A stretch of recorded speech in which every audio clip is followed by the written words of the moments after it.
सर्दियों के मौसम में ढेर सारे फूलों वाले पौधे होते हैं जिसको कि लगाते हैं तो पूरा गार्डन कलरफुल हो जाता है। पर कुछ पौधे को बहुत ज़्यादा केयर करना पड़ता है। कुछ पौधे ऐसे होते हैं जो एक बार गार्डन में आते हैं तो ये सालों साल गार्डन में बने रहते हैं और पूरा गार्डन सुंदरता को बनाए रखता है। तो नमस्ते फ्रेंड्स, मेरे चैनल में आपका स्वागत है। तो आज के वीडियो में शेयर कर रही हूँ मैं बहुत ही कम केयर में चलने वाला पौधा जिसको कि मुर्गकली कॉस्कॉम कहते हैं। और ऊपर की तरफ जो देख रहे हैं येलो कलर के फ्लावर, तो ये सनई का पौधा है जिसको हमारे बिहार में इसके से मैं सीड्स लेके आई थी वहाँ से, गांव से, और यहाँ पर लगाए हैं। तो ये ऊपर की तरफ जितने भी येलो कलर के फ्लावर आपको दिख रहे हैं तो वो सनई का फूल है जिसको कि हार्वेस्ट करके रेसिपी भी बनते हैं। और नीचे की तरफ जो पिंक कलर के फ्लावर सब है ये कॉस्कॉम मुर्गकली का पौधा है। तो इसके फूल भी सुंदर होते हैं और ये पत्तों की सुंदरता के लिए भी जाना जाता है। तो इसको देसी कोलियस भी कह सकते हैं। कोलियस के पत्ते जैसे कलरफुल होते हैं तो उसी तरह इसके पत्ते भी कलरफुल होते हैं। तो जब इसमें फूल आने लगते हैं तो इसके पत्ते के साइज पतले हो जाते हैं, जो चौड़े पत्ते रहते हैं।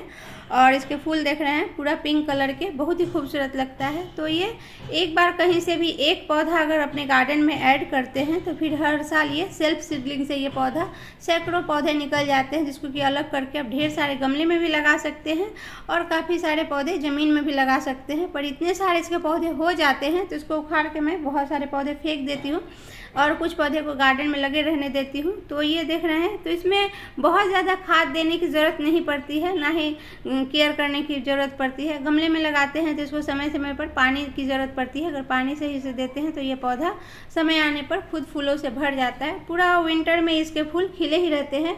फिर विंटर के बाद इसको फूल जो मुरझा जाते हैं तो इसके पौधे को उखाड़ के फेंक देंगे। तो जहाँ ये पौधा लगा रहता है वहाँ पर इतने सारे इसके सीड्स झड़ते हैं और झड़ के सैकड़ों पौधे निकल जाते हैं। गमले में भी लगाते हैं तो उसके आसपास जो दूसरे गमले में भी इसके पौधे बरसात के मौसम में ढेर सारे निकलते हैं। और ज़मीन में लगा है तो वहाँ तो हर साल इसके पौधे अनगिनत पौधे निकल जाते हैं जिसको कि उखाड़ के फेंक देते हैं और कुछ पौधे को छोड़ देते हैं। तो ये पिंक कलर का फ्लावर्स बहुत ही खूबसूरत लगता है। तो इसको अपने गार्डन में ऐड कर सकते हैं, जो बहुत ही कम केयर में पौधा है।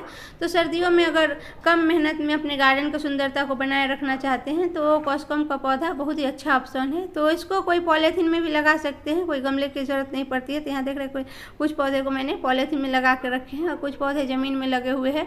छोटे से छोटे प्लास्टिक के बोतल है तो उसमें भी लगा सकते हैं। छोटे कंटेनर में भी ये पौधा बहुत ही अच्छे चल जाते हैं। तो सर्दियों के मौसम में ढेर सारे फूलों वाले पौधे लगाते हैं तो उसमें इस पौधे को अपने गार्डन में ऐड कर सकते हैं, जो कम केयर में चलने वाला पौधा है। तो इसका कोई ज़्यादा केयर करने की ज़रूरत नहीं पड़ती है। तो वीडियो अगर काम का हो तो लाइक ज़रूर कीजिएगा और मेरे चैनल को सब्सक्राइब कर लीजिएगा बेल आइकन के साथ। Bye bye.